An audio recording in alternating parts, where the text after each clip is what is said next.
having gone through the different concepts of advertising, consumers and safety, now let's start from the beginning.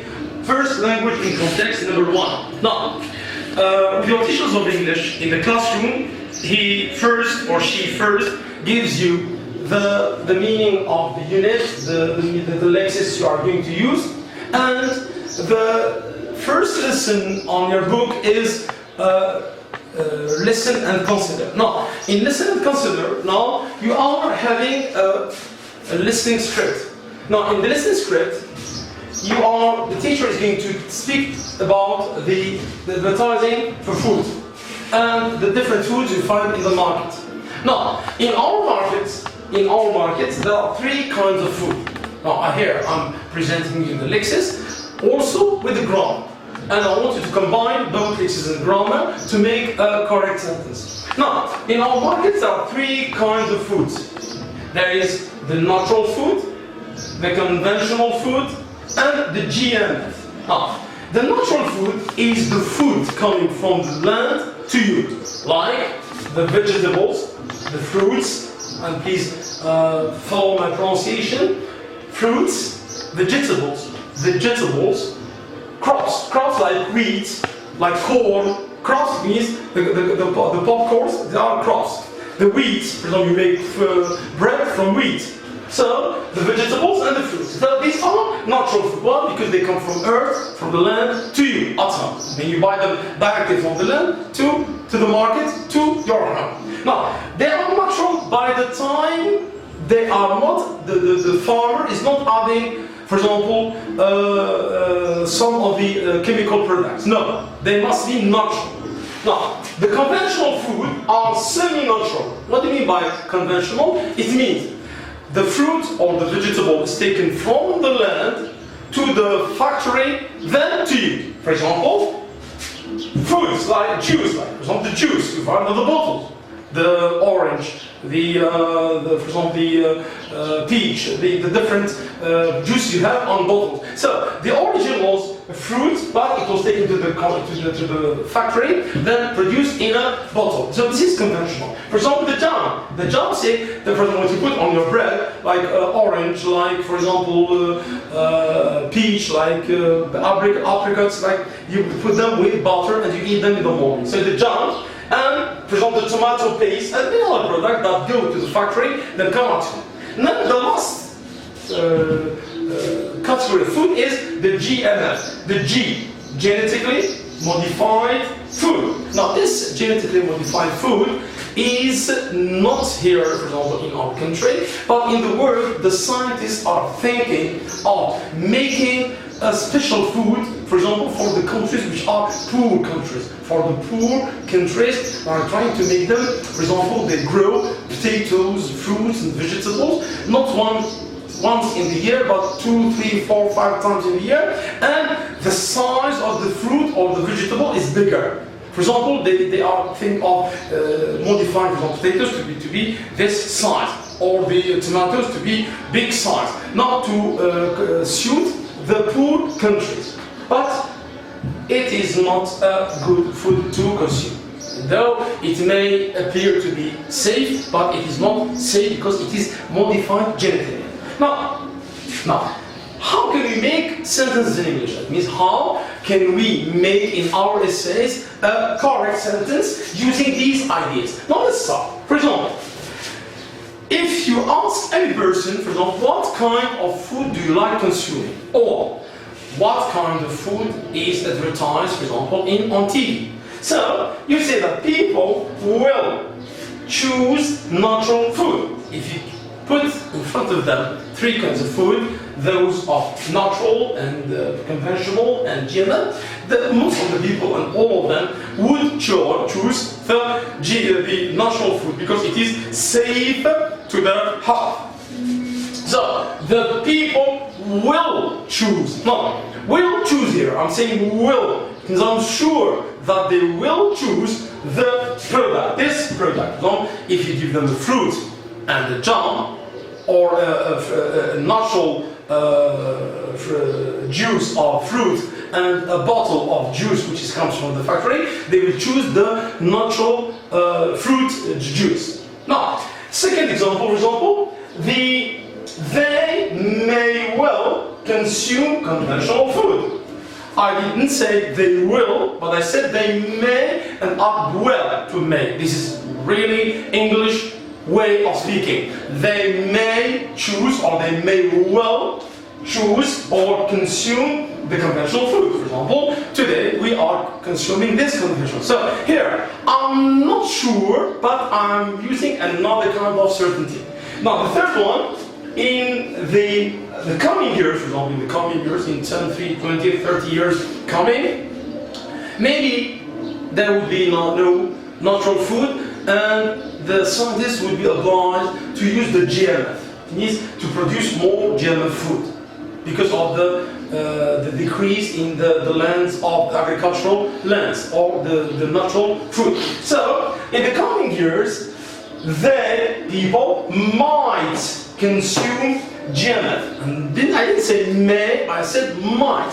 Now, might is the past form of may. Now here, I'm not using the sense in the past. I'm not saying here that this is in the past, but I'm saying that it is a possibility, but a remote, far possibility. It means I am not really sure that people would change from natural to GMF unless they are forced to use this food. And this reminds me that I will give you a lesson about if and unless. Now, to represent all this into a table and acquire the necessary knowledge and skill and analysis, let's go step by step. Now, when we think about the degrees, interesting, the degrees of certainty. The degrees of certainty are, first, certainty, then, number two, probability, then possibility, and finally, the remote possibility. Now, let's start with the first one, certainty. It means you are 100% sure that this will happen or that this is going to be in the market or something else. Now, for example, if you are presented with a natural food and a conventional food, there is 100% that you will choose the natural food. So, what do you say? Certainty. For example, you say, people will certainly, means surely, certainly, what? Consume natural food. People will consume natural food. This is the lexis we are using. These are the conjunctions. People, it is sure that, in the beginning of the sentence, it is sure that people will, remember we're asking about the future, when people want the degrees of certainty, we are always in the future. So it is certain, it is sure that, for example, it is sure that people will choose the natural food. Or it is certain that they will choose the natural food. Remember, I'm giving you this lexis not to learn it by heart, but to use it, practice it into sentences and write these sentences, write them. For example, by the time I'm speaking, try to write these sentences. So with certainty, will, certainly, will, it is sure that, it is certain that. Now, when you are not really sure and less sure, for example, with 80%, now here it is not certainty, it is called probability. Now, probability, it means that you are nearly sure. Not, it means that there is 80% that it is something that is going to happen. For example, it is likely that, it's likely that, and it's a very good English, it's likely that people will choose conventional food if they don't find the natural food. It's likely that, it's a problem. For example, it's cloudy today, there's cloud, it's very cold, so it's likely that it will rain. It's likely that it will rain. For example, if you present a phone advertising on television, so it's likely that all the young people will buy it or just look for it in the market. So we say it's likely that it will rain, for example. It's probable that it will rain, and it will probably rain. These are synonyms that have the same meaning. Now, After probability, there is possibility. It means 50%. Half, half. 50, 50. You are not sure, really sure, certain, and you are, but you've got kind of certainty. It is half certainty. It means it may as it may not. Now, here in the positive form, I'm giving you the expression in the positive form. It means in the affirmative. It will certainly. The negative is will not. Will not. It is not. It is not certain that. For example, it is not certain that people will choose the gender. For example, as we know, some people that it's sure that they will not use it. So it's certain that they will not change it. Now, possibility now is expressed as it is possible that, for example, someone who did not work started revising by this time.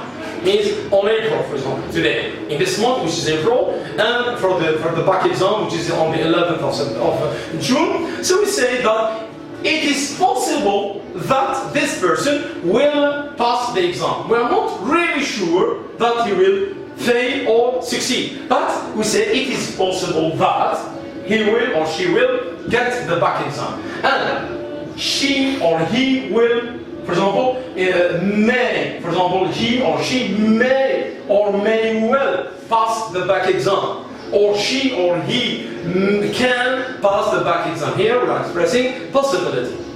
Now, sometimes, for example, let's say that a student or a pupil in the third year who did not revise the whole year, and it comes to by the end of May. It means there are still 10 days for the back exam. We can't say that this person surely or certainly that this person will fail in the back exam. But we use what we call the remote possibility. It means that this person may, not may as a possibility, but might. For example, a person who starts revising by the beginning of May or by the end of May, and there's just 1 or 2 weeks before the back exam. So we say that this person might pass the back exam or get the back exam, or this person could get the back exam, because we can't be certain of something. Perhaps it may happen, but it is not sure. Please, there is 2% that this person will get the back exam. Why? Because of the lack of time. When you start from the beginning of the year revising, be sure that you've got plenty of time, a long time in front of you. So there's 90% that you get the back exam. Now when you start on December, for example, or in November, still you have got time. So we say it's probable that you get your back exam. It means it's likely that you get the back exam. But when you start on April, for example, or on February, or in March, it is in the middle of the year. So here, it's possible that you get your back exam.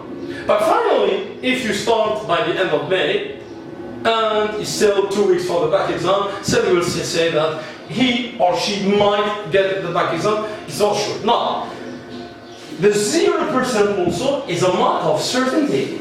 It means 0% is also certainty. It means there is 100% that this thing happens, and that there's 0%. It means there's no doubt. For example, a person who has never opened a book or a copy book or never tried to study hardly and is always cheating. Okay, even this person might have the back exam.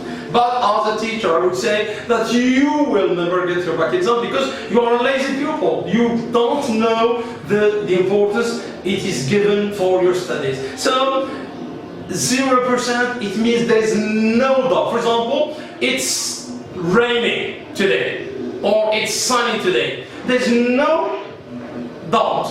There's 0% of doubt and there's 100% of chances. So this is what concerns. So I want you to use these sentences into, please, these expressions into sentence. Practice them, please, for your writing in the essay later. Now, the next step would be how to express the gerund form in the English test. Okay, thank you.